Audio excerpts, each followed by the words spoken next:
Welcome to the Peaked podcast, where I talk about gender identity ideology and other bad ideas, women's rights, and free speech from a European point of view.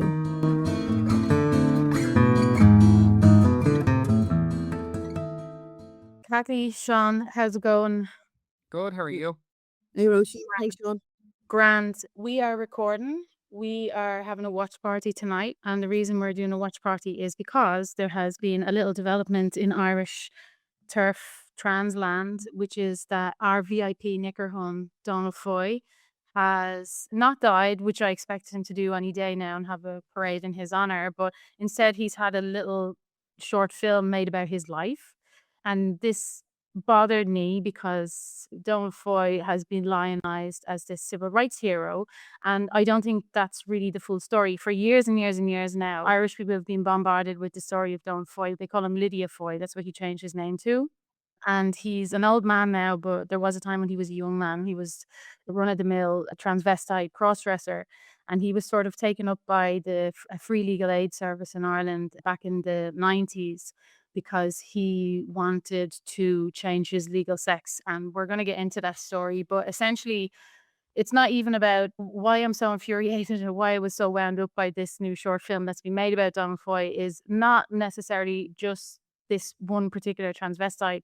It's about the way his story has been treated by the media since forever. This story is very much a media story that was sort of created by the NGO sector in Ireland in order to advance this legal gender recognition, which we eventually got. So we're going to try as best we can to tell the real story of Lydia Foy, Donald Foy. And we're going to start by just watching the film that was made. Now, this film was released like last week or 2 weeks ago or something. It was made by an Irish production company, and it was paid for by Irish taxpayer money. You'll be absolutely shocked to learn. So it was Fee Sharon or someone who paid for it in a collaboration with Virgin Media. So we're going to watch it. It's only 12 minutes long, but I did see on its IMDb page that this seems to be a pilot. So it says it's a pilot. So if I understand film nerd words correctly, that means that like the idea would be eventually to turn it into a multi-part series. Is that what that means? Yeah, that is what it means. But I mean, if it starts and ends, they might go on to a different character who's, make a lot of propaganda about them. Whole By the thing way, is like called Lydia though. it could be just like American Horror Story. They give it a name for season one, then season two would have a different name. It might work that way as a pilot.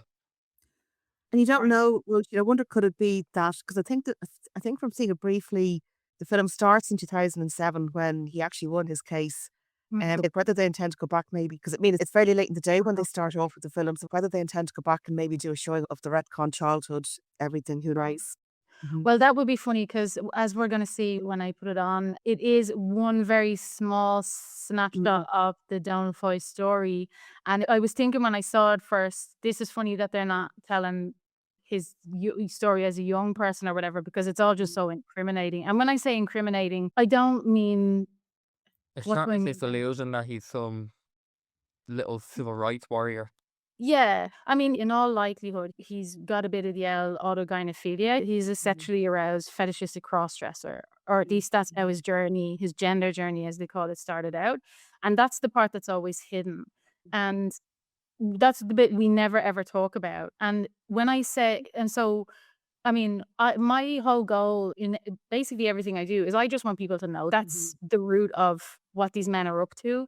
And so to see it turned into a civil rights story is just really annoying. And so when I say, like, of course, they're not going to show his gender journey from his early years because they would have to really retcon it because he started off trying on his wife's clothes, as they all do. So anyway, think whatever you want about cross-dressers, transvestites, whatever. It's just to juxtapose this slot, whatever it is, with what is the much more likely trajectory of Donald Foy's early years. So I'm just going to stick on, and then we can talk about the court cases that led up to it. So let's go. Dr. Lydia Foy and for legal counsel have That's what I told you. Yeah. And this isn't the first time Dr. Foy has faced the High Court. Their initial appeal was denied 5 years ago by the same justice who presides over the verdict here this morning. I solemnly, sincerely, and truly declare that the evidence I give will be the truth, the whole truth, and nothing but the truth. After 6 months of a lengthy deliberation, Dr. Lydia Foy is returning to the High Court. Dr. Lydia Foy and her team will hear the outcome of what has been a historic case. Court is now in session. Please, be seated. On the 9th of July 2002, this court gave judgment in the first set of proceedings between Dr. Lydia Foy and the Registrar General. The results of this hearing followed the re-entry of the proceedings under the European Convention on Human Rights Act 2003. 6 months ago, this court was asked to reconsider whether the state's failure to provide legal recognition to Dr. Lydia Foy infringed on her rights. The eyebrows are a choice, aren't they? Yeah, they're like big slugs in his face.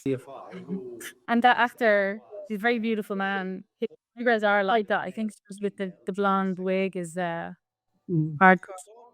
That's what I was thinking when they were saying that it's nothing but the truth. It's like, hang on, if they were going to do a real depiction, it'd be a middle-aged bloke, not some twink. Do you know the real story of St. Patrick? Well, sure, he drove all the snakes away. There were no snakes. There's never been any snakes in Ireland. The snakes are like a metaphor, I suppose, for What's in your job? pagan ideologies in the 5th century. The real St. Patrick didn't do much good at all. No, I come to name him a saint then. Not really, he's responsible for erasing the indigenous Irish spirituality.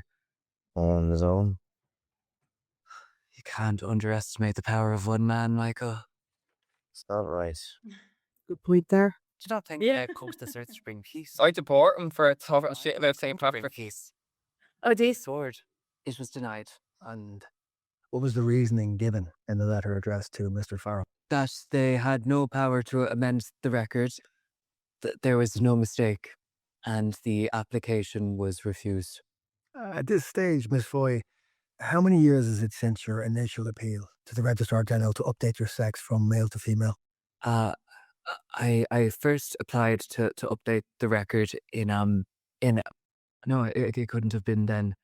Dr. Foy, can you not speak with any certainty? I can, just give me a moment. Then why the confusion? You can't be serious. Give her a moment to think. What is the point you're trying to make, Mr. Anderson? I'm just trying to draw to the court's attention that this isn't the first time that Dr. Foy has confused events. Excuse me, Miss Foy. are you accusing me of being dishonest? Yeah. We are. Highly accurate. And this is probably the only, sorry, I'm going to pause it.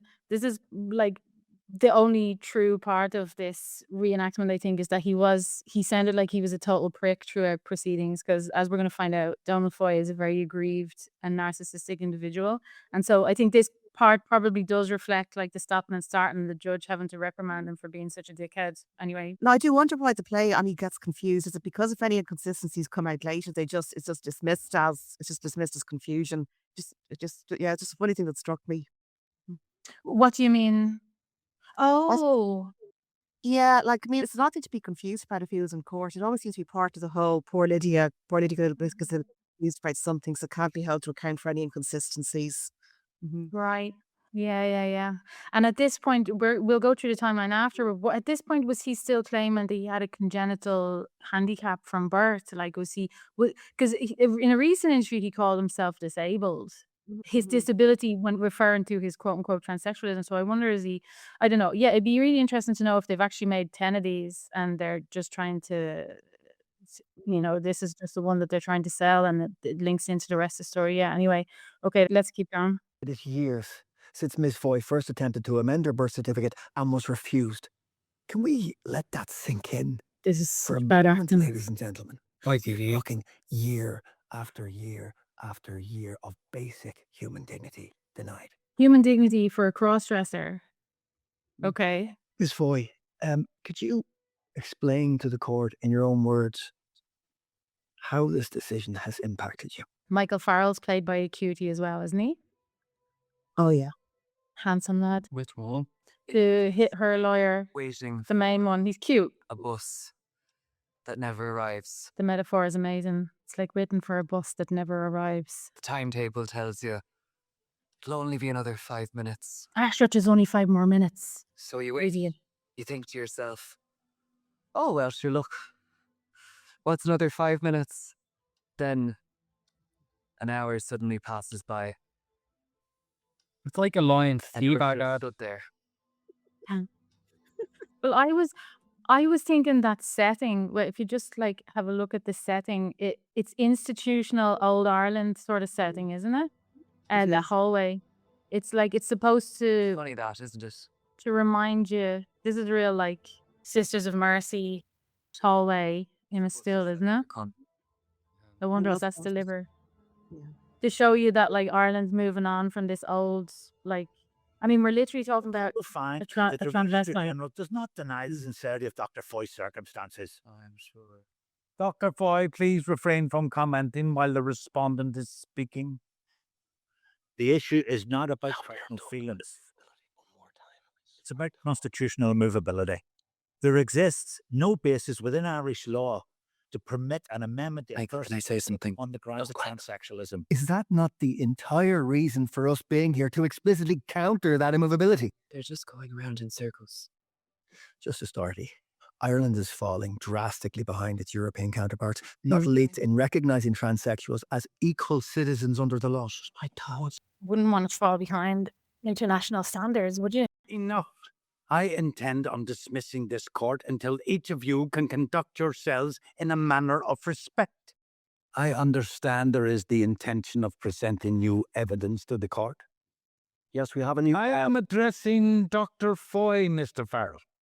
In light of the not so recent Goodwin ruling, I will give you 15 minutes to decide on whether you want to proceed. Justice, with respect. Once again, Mr. Farrell, I am addressing Dr. Foy. And we are her counsel. You may not consult with your legal counsel. I am reminding you that you are under oath. The choice is yours alone to make. Court dismissed. Michael, what's happening? Michael. Do you mind making your way to the gallery for me, please? Michael. Sir, please. Thank you. Michael, what's happening? Ah, God. Dr. Foy? Dr. Foy, would you like to come with me, please? Hang on. It's okay. This way. Dr. Foy? God, it's clever. Restart Róisín, I find it hard to believe that a situation like that would have happened in court, where a judge is telling somebody that they can't talk to their counsel. It seems very bizarre. Mm-hmm. Is that Judge McKechnie? I Is that him? I think it was, but it was referred as Donaldson, I thought. Oh, yeah. Okay, so maybe not. We'll go into who those people are in a minute. Yeah, it's very much, this very short film is very much designed to make you feel sorry for this poor individual. It's all there, isn't it? The emotion, it's very emotional. Ribbon on the glasses and all. I mean, the filmmaker is obviously very talented. I think. I mean, I don't know anything about film actually, but it's well made and well acted. He's a great actor, this lad, who actually pretends to be a woman in real life. He's a man who pretends to be a woman, pretending to be a man, pretending to be a woman. True and squared. His name is Lilius, which is a very common true name, no? I think The that you have actors. to, yeah, I did look him up. It looks like it was probably Liam originally or something. And we agree, Sean, he's a gay lad. No, he's not an AGP. Do we think? The Yeah. actor, I'd say, is gay, yeah, but Lydia Foy wasn't. He's Oh, a Lydia straight, Foy is middle-aged bloke in this scenario, so it's so manipulative. What age was he supposed to be actually in 2007? He was 60. 60 in 2007. And they've got this fella in his 20s, like, oh, it's a bleeding joke, like. And you should have a look at Michael Farrell, was about the same age. You look at it, because there is actually a picture of Foy and Farrell leaving the court. When you look at that versus the actors, it's I quite- have that photo. I'll put it in the article that goes out with this. Yeah, I mean, artistic license, whatever. But it's funny because when I first discovered what all this trans stuff was about, I found it funny that Orange is the New Black, they had the famous Laverne Cox, who was the trans woman in the prison. When they told his backstory, he was married to a woman. So his backstory had the AGP backstory, but he was an actual effeminate gay man. Mhm. And it was funny because, yeah, and now you have Lydia Foy is being played by a twink. And he was he was a straight, I'd say quite autistic, classic AGP type. Anyway.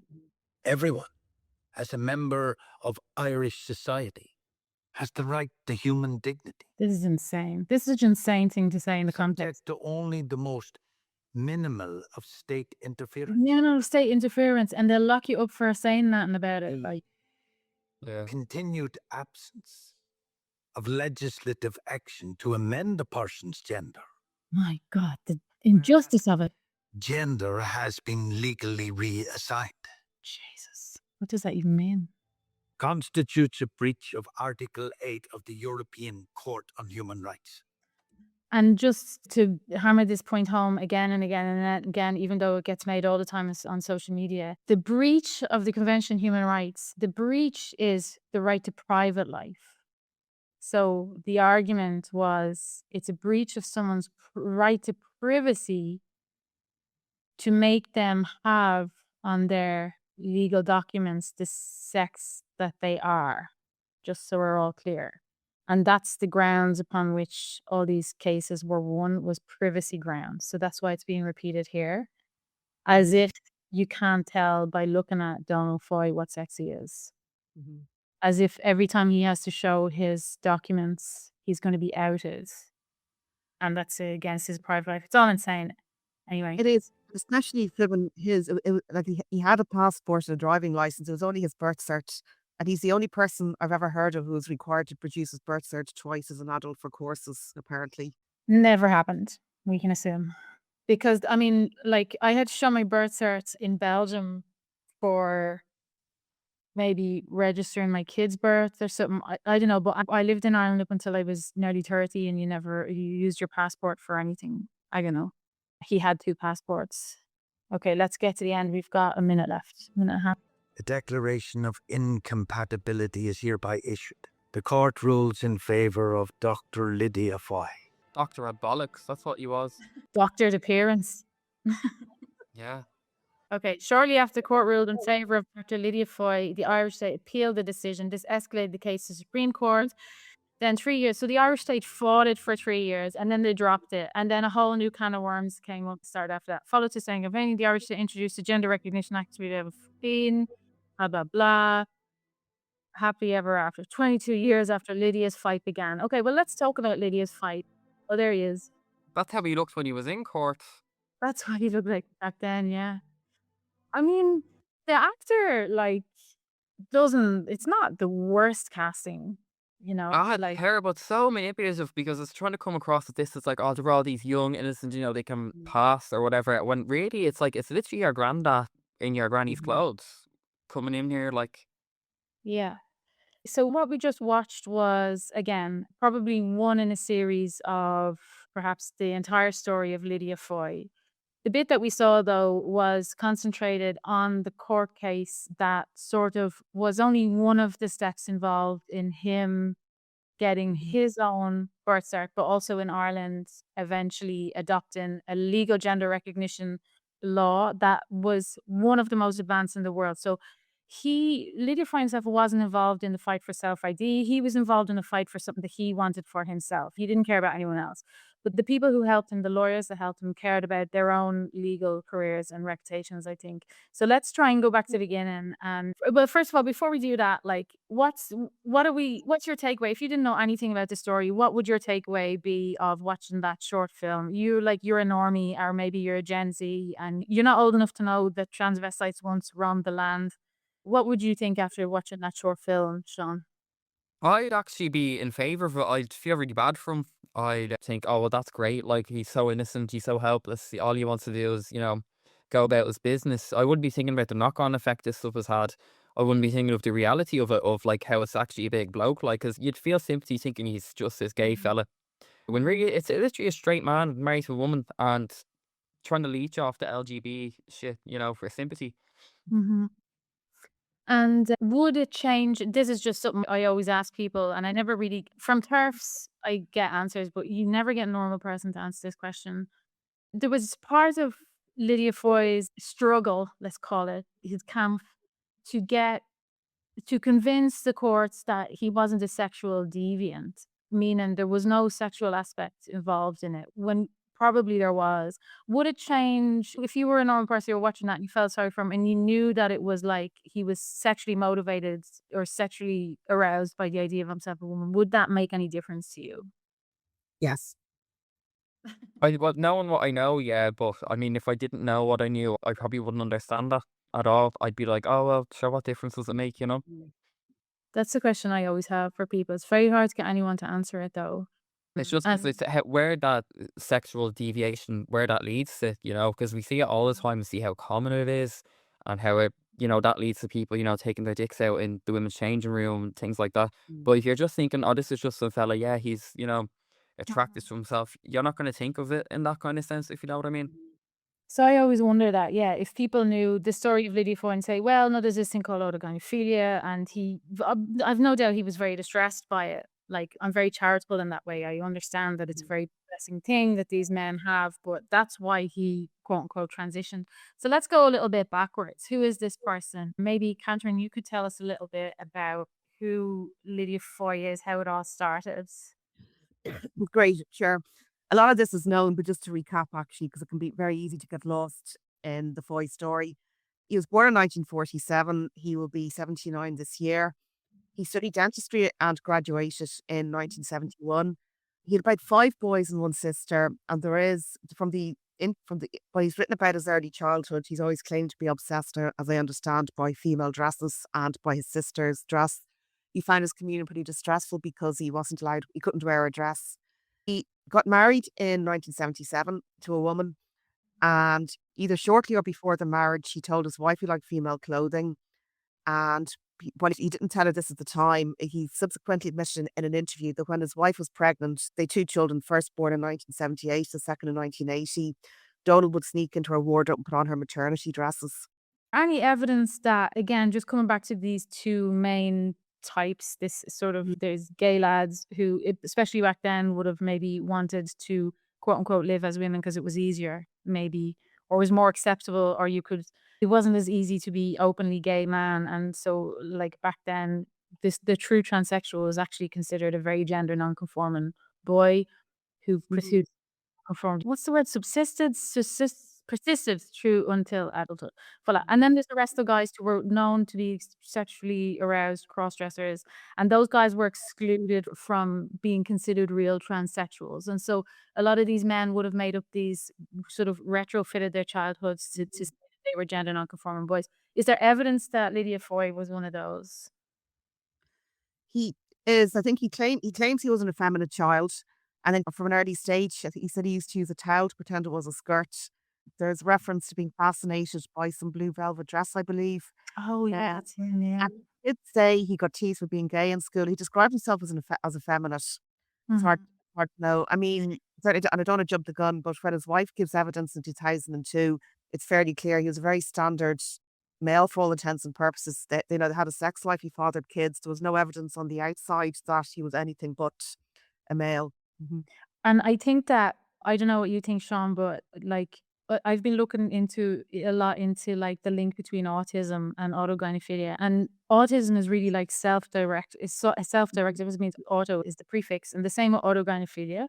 These men sort of are in relationships with themselves, and they have a lot of these interests that are sort of, what I'm trying to say is, he has a lot of the same traits that I see in a lot of the autistic guys who are autogynephilic today, except that he was born in 1947. And so his interests, there were no video games. So he has these he's like hobbies and interests. And he's very sort of, he'll never talk about other people. He talks about himself. He talks about his own hobbies. He's very like, what back then he would have been diagnosed as some form of autistic, which is just really sort of a common thread in autogynephilic males, if you know much about this subject. So he's really obsessed with like plants and botany and like creating different breeds or species of plants and stuff. And he ended up growing like the world's tallest foxglove. And he was into all kinds of instruments and stuff. So he was very like, he was a train nerd type, of ye olden times, which really perfectly matches the Dungeons and Dragons guys of today, And when you see interviews with him in his house, he's a hoarder. He's got like absolute mess. Like he's a spurgy, nerdy, lad, but born in the wrong decade for video games and cat ears. You know what I mean? Like if he had been born 15 years ago, he'd be currently wearing Sailor Moon outfits and cat headphones and sitting in a pink gamer chair, you know? That's what I think anyway. What do you think, Sean, with your gaydar? I 100% agree with you there. It's very common, regardless of sexuality, but for, autogynephiles or even if they're gender dysphoric to have some sort of autism or ADHD or OCD. It's very common. Like, I have no idea why. Like, I'm not a doctor, but it's something that I've noticed, especially when I was in Belong To and things. A lot of the people that would, start to transition would be on some spectrum. Yeah, very self-directed sort of behaviors, difficulty understanding other people, difficulty empathizing with other people, difficulty caring about other people, and sort of stuck within rigid, systematized sort of thinking like girl equals skirt and long hair and stuff, you know? So, right, where are we up to? We're up to 1977. The girls were born in 1980 and 1982. Is that what you said? They're basically my age now. They're out there somewhere. I've tried to get in touch with them and I can't. 1978, 1980. So yeah. Right, 1978, 1980, they were born. And then what happened? Didn't he go off then to Saudi Arabia or something? He did. He spent some time abroad, and at some point, for a time, the wife and kids went over to spend some time with him, and then they all came back, and it was in about 1982, 1983, I believe, that he told his wife he's a transvestite. He enjoyed wearing female clothing. To which she responded, "This is from the judgment. She would have nothing to do with such activity. Neither she nor the children will ever see him so dressed." And then he was never to mention it to her again. As against that, then in the late 1980s, it seems that's when a bit of a breakdown at work happened. It doesn't really give much information, but it says he collapsed at work one day. Didn't he say he has scoliosis? There was something about that, but I'm curious why he collapsed. Like middle-aged, healthy men don't tend to just keel over. But no, he did collapse, and eventually he was working for the Eastern Health Board at the time. He was informed his contract would be terminated in late 1990. I think he did threaten legal action, some sort of settlement. But as far as I can understand, as Was far it as I know, Mhm. was it related to his predilection, like anything to do with his contract being ended or nothing to do with that? We don't know. But from I've heard the grapevine, it was nothing to do with that. No, it was obviously. I think if he was, I suppose, as a dentist, if you're clearly capable of performing your job, that was probably it. And he was eventually told, he was given a reference, but it pretty much just stated the very bare dates and times of employment, and that was it. He was then refused unemployment benefit in 1991, as I understand. And the interesting thing is, like, it's interesting to hear him refer to as Dr. Foy in the video because he never worked as a dentist after 1990, as far as I understand. And it's odd because dental is quite a well-paid profession. You know, he had flack willing to take up his case. Why wouldn't you fight for your livelihood? Mhm. It is very mysterious. Again, coming back to the typical profile of the heterosexual autogynephile, I've noticed that the desire to transition gets stronger the more they cross dress. And then, you know, at some point they pass a point of no return and it's when, not if, you know. And often the decision when it comes to transition to start taking hormones and start, calling yourself a woman is often precipitated by a big traumatic, awful, shocking event. So the things that I see most often, you would think it would be death of a parent, and that's common. And also somebody pointed out to me recently, the death of the parent thing might not just be the shock and the trauma, but it might also be an inheritance thing. So maybe like worried about being cut out of a will or something. So that might be the reason also why that tends to happen at those moments. But often it's a medical thing. So I've seen so many stories. I'm in a lot of these groups and I see so many stories where they got into car accidents, fell off a motorbike, fell off a ladder, broke their leg. One of them was colitis. Was it Claire Farrell that one of the Irish ones got a bad? Oh no, it was the Women's Institute guy. You know, the guy sneaking around behind a tree. I don't, maybe you're not online enough to know about that guy, but the Woman's Own or one of these women's magazines, like about a decade ago, put this guy on the cover, and he's like he's peeking from behind a tree, and he just looks so creepy. His was a colitis, and so Lydia Foy's was like I'm pretty sure he has scoliosis.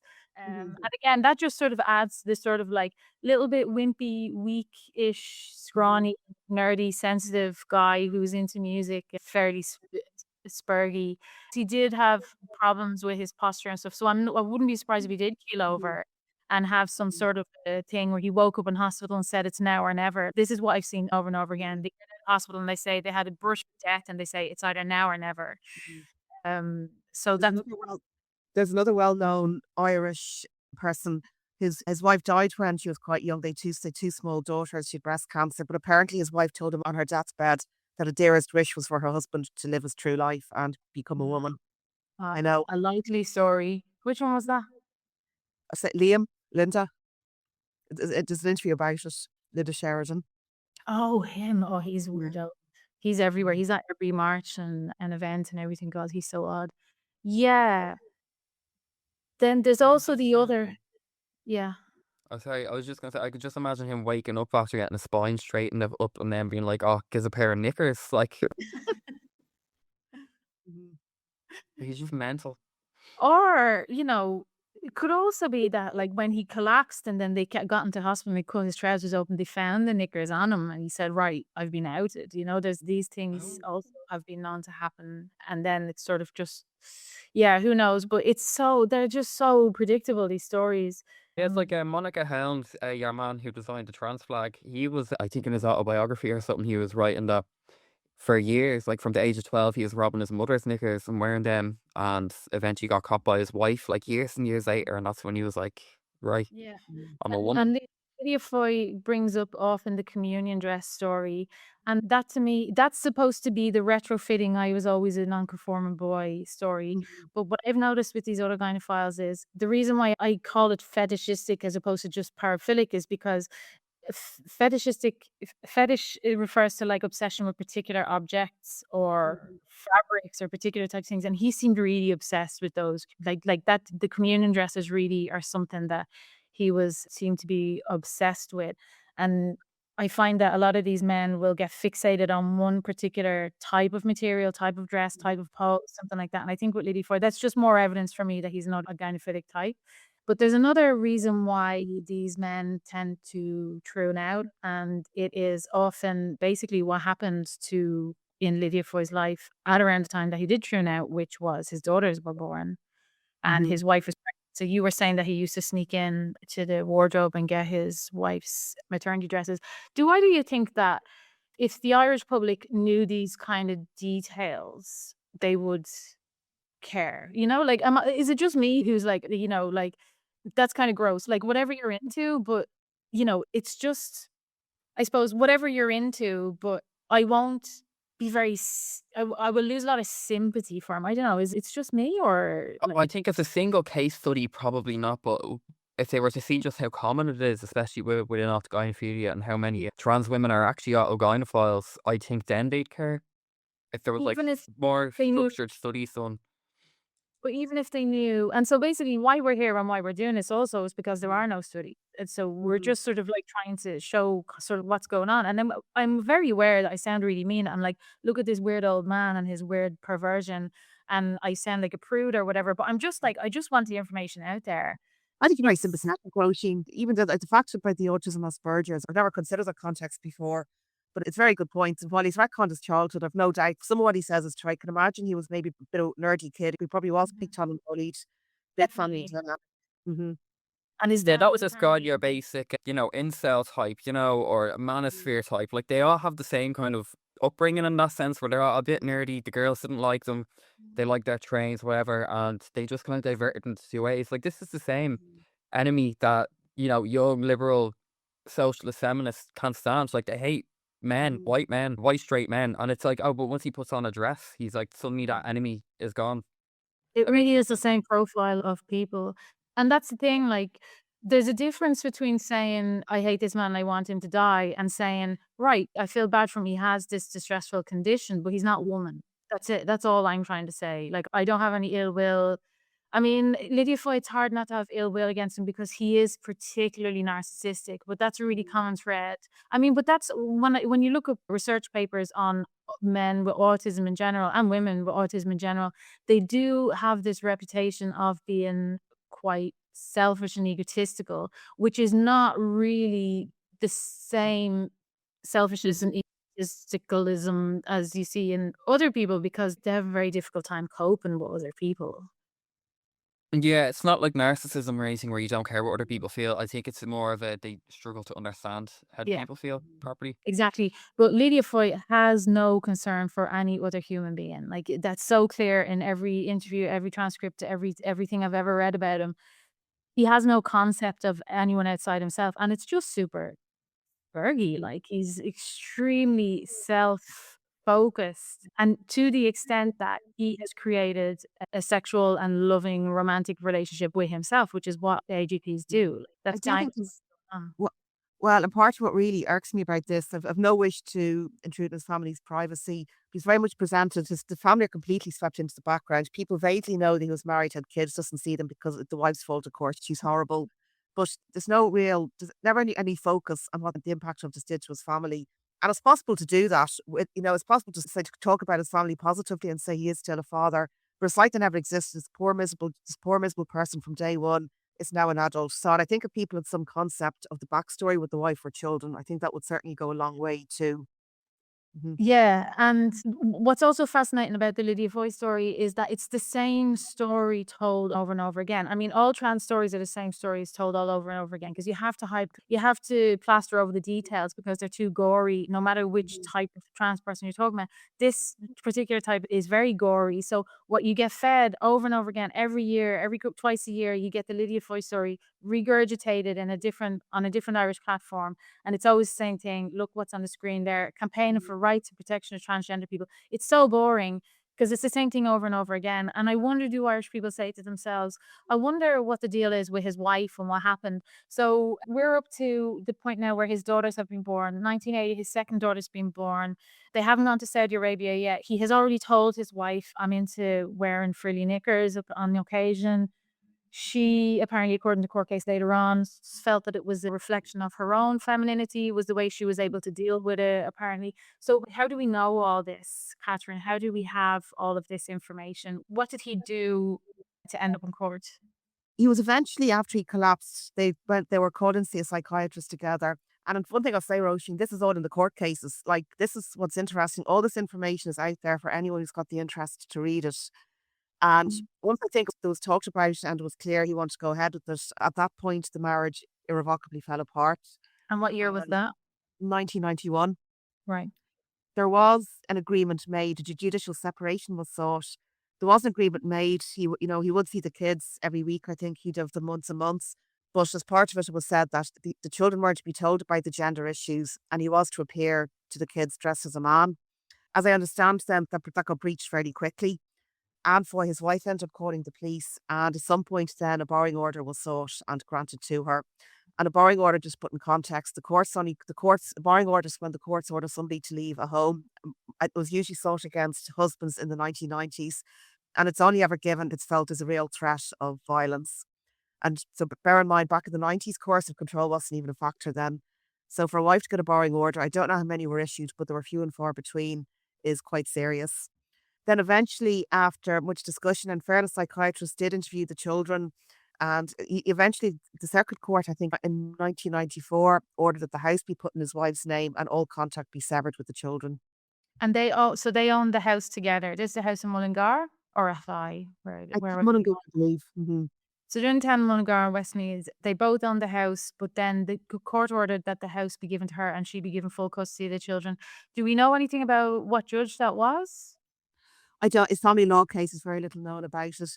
And Right. bear in mind, at the time, during the first judicial separation, an order was made for maintenance, and I believe that was because Foy wasn't working at the time. And before the incident with the borrowing order, at one point he did turn up on the younger daughter's birthday, dressed in a pink skirt with information on gender reassignment material. Gave it to her for her birthday. Gave it to her on her birthday, didn't he? And actually, for some reason, I know what material it was. Do you have that? Was it in the court case? It was like something that came from the UK. Was it from Shaft or like Stephen Whittle? They had like before they had Press for Change, they had some other group in the UK, and I'm pretty sure I remember reading what guide it was. Yeah, it was a guide that was made for young people explaining what transsexualism was, essentially. And he gave it to the daughter despite, having been told, keep this away from your daughters. Now, being very charitable, it's very possible that the judge who issued the barring order, we can leave up the possibility that he or she just really didn't like Cross-dressing. transvestites. Yeah, it's Yeah, possible. that's what I'd be thinking. Like, 'cause I know it's very common for AGPs, especially the ones that were married to women, to be abusive, 100%. But I mean, if you're going in front of a judge and being like, "Oh, I divorced him, I don't want to do with him. He's wearing my clothes." Like, I feel like in Ireland, especially, they'd be like, "Yeah, right. He can't see the kids again." Like, that's just freaky. It's So I possible. would kind of think that's very possible. Yeah, We the, don't know. and just to think, I've got the court in front of me. In October 93, barring order was obtained against Dr. Foy in circumstances she now disputes. 20th of May, Circuit Court, in addition to confirming the barring order, also made an order prohibiting any access to the children by Dr. Foy, and in addition directed said doctor to the house to be transferred into Mrs. Foy's name. An appeal was taken but dismissed by order of the High Court. To this day, the applicant feels aggrieved at these orders. So the wife sought the barring order once, it was appealed and was never overturned. And do you know anything about the fact that it was never overturned? Does that mean nobody ever asked for it to be overturned, or what had automatically? No, he did. He did appeal against it, but the Circuit Order upheld the barring order, and the High Court also did too. And was this after he was recognised as a woman? This was in 1994, and he had the irreversible surgery in 1992. The state apparently paid £3,000 towards the surgery. I think he always forgets to mention that when he's giving his list of grievances. Mad. So gays couldn't even get married, and this fella's getting state funding to chop his bollocks off. Yes. Yeah. So a very important part of the story, and I feel the most important part of the story, is how, I suppose, if we wanted to zoom out, put it into context, how his personal story and the personal story of his family sort of intersected with Ireland's desire to enter the 21st century as a modern place with modern laws, and how lawyers sort of saw his case and took it upon themselves to bring Ireland into the modern world by fighting to get him recognized as a transsexual. But that's not quite what Lydia Foy wanted. What Lydia Foy wanted was he wanted revenge. He was aggrieved, as the judge said. And when he went to get free legal help, he went with a list of grievances, and getting recognized as a transsexual, which we were still known as back then, was very low on his list of priorities. Catherine, can you talk us through the timeline of what happened when he went to the free legal advice clinic, if you know it? Okay, he started in 1993. I understand he started writing to the registrar to get his birth cert changed, which realistically was never going to happen. It was in July 1996 that Flack got involved. And well, the court case was heard in 2002. He did at some point go to the European Court. And let me bring up the details here. It was the European Commission of Human Rights First Chamber in 1997. And again, it was pretty much a list of all his grievances. I could go into some more detail. And he lost on them all. It wasn't a judgment on the substantive issue, but in some instances they found he hadn't exhausted the domestic procedures or the domestic law, and also there was a bit of a time limit. So so he didn't succeed in the European Court of Human Rights the first time. But he was represented by Flack. They held him as them. They did represent him, but there's a very interesting excerpt from this judgment in the European Court where it said, dated 1st of February 96, the applicant's solicitors informed the applicant that the application for legal aid, in order to obtain counsel's opinion on the prospects of reopening the proceedings in order to renew access and to have the applicant's equity in the house restored, had been refused on the basis that it would not be in conformity with the purpose and terms of the legal aid scheme to grant it, that the applicant had a matter of law and reasonable grounds for taking, defending, or being a party to proceedings, that the applicant had not made a case for being granted a certificate which is such as to warrant the conclusion that she was reasonably likely to succeed, and that having regard to all the circumstances of the case would not be reasonable to grant legal aid. Sorry, that's a bit of a mouthful. I'm repeating it in full. So basically, Flack refused point blank to get involved with the family access or the home. because he had no chance. So No Black chance. is a free legal advice clinic or center or whatever in Ireland, which was where you went if you were broke and you wanted to take a case. Flack had another operation, which was, maybe I'm going to get these terms wrong, but public interest law. Mm. So essentially, in later interviews, Lydia Foy says, "Oh, Flack turned me down," and he wasn't very happy about them because he went to them saying, "Help me with this stuff," and they were like, "No, you're flutered, like you've no chance." But then they said, stop me if I'm wrong here, Catherine, but then they said, "But hold on, maybe we can do something else for you. There's a chance that maybe we can bring a judicial review of the law that stops you from getting your birth certificate changed." Is that more or less correct? Yeah, that's correct. And just for context, we're in the mid-90s here in Europe, every country of Europe. So the way, for people who aren't from Europe, this is sort of how it works. European countries tend to copy each other. You've got the norm entrepreneurs or the legal entrepreneurs in places like the UK and Germany, but especially in this field, in this context, especially in the Nordic countries. And then we'd all sort of eventually copy each other more or less. Every country in Europe, in the EU, which existed already then, but minus all the countries in the East, every country in Europe except Ireland and the UK had some form of legal gender recognition, which meant that regardless of what hoops you had to jump through in Denmark or Germany or whatever, there was a way to get your gender change, get your legal sex markers changed, and to be accepted for all purposes as the opposite sex that you say that you are. And in the UK and in Ireland, we didn't have any sort of legal way of doing that. It was not possible.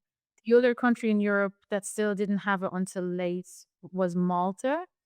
And so that's people sort of say, like, Ireland and Malta are among the countries with the most advanced legal gender recognition or the most liberal legal gender recognition systems in the world. And it's because we had nothing for so long. And so we had nothing at all. And we'll come to how the European Court ruled later. But as a result, the system was a nod and wink sort of system. Can you explain what that means, Catherine, in terms of getting your documents? I'm not too sure, Róisín, to be honest. I actually wasn't aware of this part of the history. I know that the UK did bring in the Gender Recognition Act in 2004. It was quite hotly debated, and it's interesting now to look back. So one politician, Norman Tebbit, at the time I would have been quite conservative, made some very good points, all of which have come to pass about the risks of this legislation. But it's also very amusing in the UK. And when they brought in the legislation, they did bring in a rule too that said in the laws of primogeniture, you couldn't actually use gender ID to become the eldest son, as it were.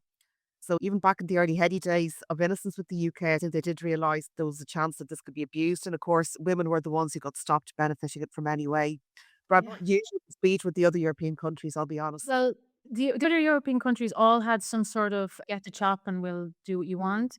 Ireland and the UK sort of, you could just go into the passport office and you would just get your documents. They would just jimmy away, like there was just ways around it. There were no official channels, but the men who wanted this and the women, I don't know if there were any women who wanted this in Ireland, but there were ways of getting the documents that you wanted, and none of them were formal, and it was all a nod and wink system. So what's interesting about this is the demand for self-ID and the demand for legal gender recognition are two very different things. So legal gender recognition is some sort of recognize me, whatever the hoops I have to jump through. And then self-ID is no conditions. And what's funny about the timeline is that in 2004, when the UK introduced their Gender Recognition Act, it was just before self-ID started to be an activist demand. So they sort of really just dodged a bullet. And because we took a little bit longer, by the time we got around to actually being forced to introduce some kind of legal gender recognition, the demand for self-ID had taken off and Argentina had already done it. And Argentina had already done it because they got loads of quote-unquote transsexuals, travestis.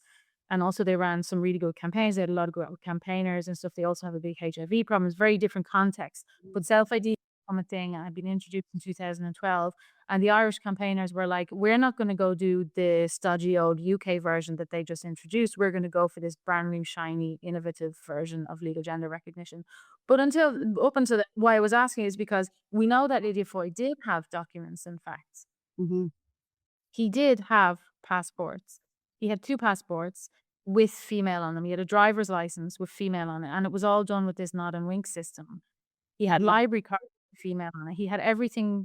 He had all of his documents that he needed with female on them. And so this idea that what we just saw in the film, that he was going to suffer, he suffered so much waiting, like this bus that would never come to have this birth cert. It wasn't really about the birth certs because he didn't really need it. It was the principle of the thing. Exactly. Like I said, I think the last time I had to show my birth cert was maybe when I got married or maybe when for the kids when he moved back to Ireland. I've always been interested by the fact that he was asked to show his birth cert when applying for 2 different courses. Like it's almost like he was seeking out courses that would ask for it. So he goes to FLAC, he says, I want this. And they were like, no, we're not, get away. And they let him down, as he said himself. But then they said, you know what, we could be entrepreneurs here and we could get a judicial review and we could get his legal gender recognition. So Bill Shipsey was the guy who sort of took him on and said, we're going to get you, we're going to fight this thing. And he was like, oh, yeah, whatever. So I have a recording of him talking about that. Is there anything else you want to say about that before I move on? Just interesting, Catherine. One of my relations, when divorce came in 95, 96, she'd been separated for 16, 17 years by then. So she did file for divorce. And her ex-husband, because he wasn't working, was entitled to free legal aid. She wasn't because she had a job, albeit, it wasn't a hugely well-paid job, and she brought up the kids from the age of birth. So in terms of FLAC being principled, like I said, they're always there to offer support to men who, if they had Indigenous means. Mm-hmm. And interesting to note also that Michael Farrell, who was the lad who was representing Lydia Foy in the short film that we watched, he's now working in a nice cushy job in the Council of Europe in Strasbourg, where the European Court of Human Rights is based. So come full circle there. All right, I'm just going to play a little for the season that's in it, International Women's Day of 2021, I think it was. I think it was 2017. 2023, was it? This is the Bill Shipsey interviewed the bravest woman he'd ever met. I think it was. Sorry. Yes, we're going to just have a look at this other amazing video where so this is Bill Shipsey on the right. Do you see it? I do. So Bill Shipsey was the guy from FLAC who was like, he's so full of shit, like, and he's still, after all these years, still fucking full of shit. And this was International Women's Day, and they invited on the bravest woman they'd ever met, a man in a dress, Lydia Foy. But they tried to get him to sort of follow the script about how amazing he is and they are and all this stuff. Just so, there he is now. Okay, hi everyone. We're going to begin. My name is Joe McGrath, and I'm the VP for EDI in the College of Social Sciences and Law. EDI. In addition to be hosting this International Women's Day event today, the theme this year is Embrace Equity. To celebrate this, I'm delighted to be joined by Dr. Lydia Foy, the UCD alumna who led the legal challenges to the law on gender recognition in Ireland. Lydia's long fight for gender recognition not only allowed her to finally live up herself, it paved the way for further historic social change in Ireland and eventually led to the passing of the Gender Recognition Act 2015. This legislation enables trans people to have their gender recognised in law. Lydia's fight took place during a time of significant social change in Ireland, as Ireland developed into a more progressive and inclusive society. This is the narrative. Lydia was an important part of that. For International Women's Day and its theme of embracing equity, we explore her remarkable legal journey. To do so, we're joined by her senior counsel in her case, Mr. Bill Shipsey, who will lead this conversation. Bill is a UCD alumni awardee, a human rights activist, and a retired senior counsel. Bill, over to you. Thank you. Hello. Thank you very much, Joe, and hello, Lydia. It's Good morning. Good morning. Great to even virtually on International Women's Day. So insulting. Start and to ask you questions. What I thought it might be useful for those listening in would be to give a very brief background on the history of the litigation without going into any detail, so that people can get some sense of the long road that you had before there was recognition for you for your gender, and also before the enactment of the Act in 2015. And it is in fact 30 years, if my recollection is correct. It was 1993 that you first applied to the Registrar of Births, Marriages and Deaths to have your birth cert rectified so that your gender as a woman could be recognized in that. And then 4 years later, I think you'd had a somewhat fruitless correspondence with the registrar who was denying you the opportunity to have your birth cert rectified. You approached FLAC, and in fact, I think it was Mary Johnson, who was the solicitor in FLAC at the time, who recognized that she thought that you had a good case, and through her. Just to jump in here, it was that woman who said, you know what, we could take on this case for a judicial review. Yeah, it was definitely her idea, and then Bill Shipsey took it on. And by the way, Bill Shipsey got sued. Maybe I'm going to... That was the first part of the conversation. If you would like to hear the rest, you can go to peaked.substack.com to hear more. You do that by taking out a paid subscription, which helps me to continue this work and to quit my day job so I can do more of it. Thank you very much. Peaked.substack.com.